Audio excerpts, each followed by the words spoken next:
Brain को inform करने के अलग अलग तरीके हैं, इसलिए रिफ्लेक्सोलॉजी भी हम अलग अलग बोलते हैं। जैसे पाँव से इंफॉर्मेशन देते हैं ब्रेन को, हाथ से देते हैं, हम चेहरे से देते हैं, कान से देते हैं, इनको अलग अलग रिफ्लेक्सोलॉजीज बोलते हैं, जो मैं आपको सिखाने वाला हूँ। होलिस्टिक ट्रीटमेंट है रिफ्लेक्सोलॉजी, क्योंकि ब्रेन ही बॉडी को ठीक करता है और ब्रेन ही बॉडी से नेचुरल मेडिसिन पैदा करवाता है। ठीक है, पूरे बॉडी के ऑर्गन्स जो है ना, आपके पैर के फीट के ब्लूप्रिंट है आपके ऑर्गन की, मैं समझाऊंगा कैसी है उसके बाद में, कि ये जो डिसीज जो जो प्रॉब्लम्स, ये प्रॉब्लम्स हील होते हैं, ये प्रॉब्लम्स जो ट्रीट होते हैं पेशेंट के, ये पेशेंट का ब्रेन ही ठीक करता है इसको, है ना अमेजिंग। तो देखिए 90% जो प्रॉब्लम्स मैं ठीक करता हूँ फ्रेंड्स, वो करता हूं मैं फीट से, यानी कि उसको हम बोलते हैं फुट रिफ्लेक्सोलॉजी। मेरे 17 साल के करियर में 90% प्रॉब्लम जो है वो किससे ठीक हुए?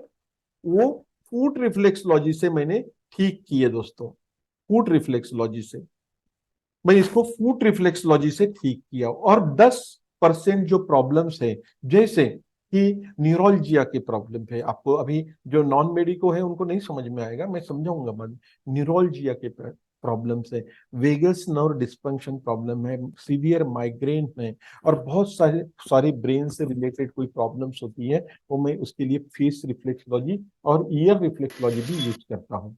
ठीक है, तो देखिए रिफ्लेक्सोलॉजी, फुट रिफ्लेक्सोलॉजी, ठीक है, उसके बाद में ईयर रिफ्लेक्सोलॉजी, फेस रिफ्लेक्सोलॉजी और हैंड रिफ्लेक्सोलॉजी, ऐसे 4 अलग अलग पार्ट है रिफ्लेक्सोलॉजी के, जो हम कर सकते हैं अपने प्रैक्टिस में। ठीक है, अब आपके कितने लोगों के मन में ऐसा हो रहा है मुझे बता, जिनको ऐसी फीलिंग आ रही है कि मैं जो आपको अभी बताया कि ये फुट हैंड से होता है, तो आपको फीलिंग आ रही है कि ये तो एक्यूप्रेशर है, नहीं लिखिए चैट बॉक्स में। जिनको नहीं आ रही वो मत लिखिए, जिनकी आ रही है, क्योंकि मुझे ये मैटर क्लियर करना बहुत जरूरी है। कल चल के आप कोई रिनाउंड रिफ्लेक्सोलॉजिस्ट के पास गए और उसने अपना काम किया, ये आपको समझना चाहिए कि रिफ्लेक्सोलॉजी और एक्यूप्रेशर में क्या फर्क होता है। तो दोस्तों देखिए, रिफ्लेक्सोलॉजी में एक्यूप्रेशर में क्या होता है ये समझ लीजिए। दोनों पैथीज अपने आप में बेहतर है, दोनों अपने आप में अच्छा काम करती है, लेकिन मैं रिफ्लेक्सोलॉजी के बारे में सीखा और मैं एक्यूप्रेशर के बारे में इसका डिफरेंस देखा। तो देखिए, रिफ्लेक्सोलॉजी जो होता है रिफ्लेक्स एक्शन के साथ होती है, जो हम फुट से कर सकते हैं, हैंड से कर सकते हैं, फेस से कर सकते हैं, और कानों से हम इंफॉर्मेशन रिफ्लेक्सेस ब्रेन को भेजते हैं। एक्यूप्रेशर में क्या होता है कि रिफ्लेक्सोलॉजी एक्यूप्रेशर में पूरी बॉडी काम के लिए, हमने जो इफेक्ट जो ट्रीटमेंट करने के लिए पूरी बॉडी काम में आती है, सिर से पांव तक, क्योंकि सिर से पांव तक हमारे मेरिडियंस चैनल्स होती है, एनर्जी चैनल्स होती है, उसको एक्टिवेट करते हैं। रिफ्लेक्सोलॉजी ये जो है यूके यूएसए के एलोपैथी डॉक्टर्स ने इसको तैयार किया हुआ है, और ये जो एक्यूप्रेशर, ये चाइनीज थेरेपी है जो नेचुरली उभर के आई, इसका अनुसंधान नेचुरली हुआ।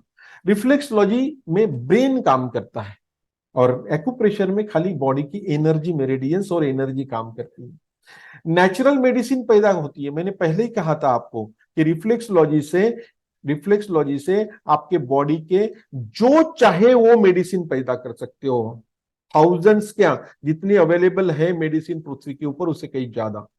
ठीक है, लेकिन एक्यूप्रेशर में खाली एनर्जी सप्लाई होता है, एनर्जी फ्लो होता है।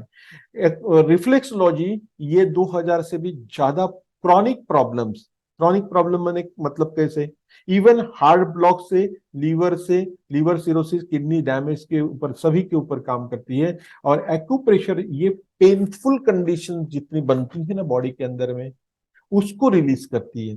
तो आप लोगों को ये बात क्लियर हो गई? क्या मैंने प्रॉपरली आपको समझाने की कोशिश किया?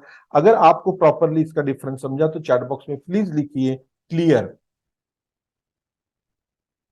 रिफ्लेक्सलॉजी को सीखने के लिए हमको फिजियोलॉजी पूरा सीखना पड़ता है, मेडिकल साइंस सीखना पड़ता है।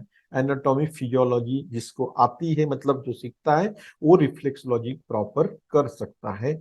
और ये एक डिफरेंस मेन उसमें भी रिफ्लेक्सलॉजी में है।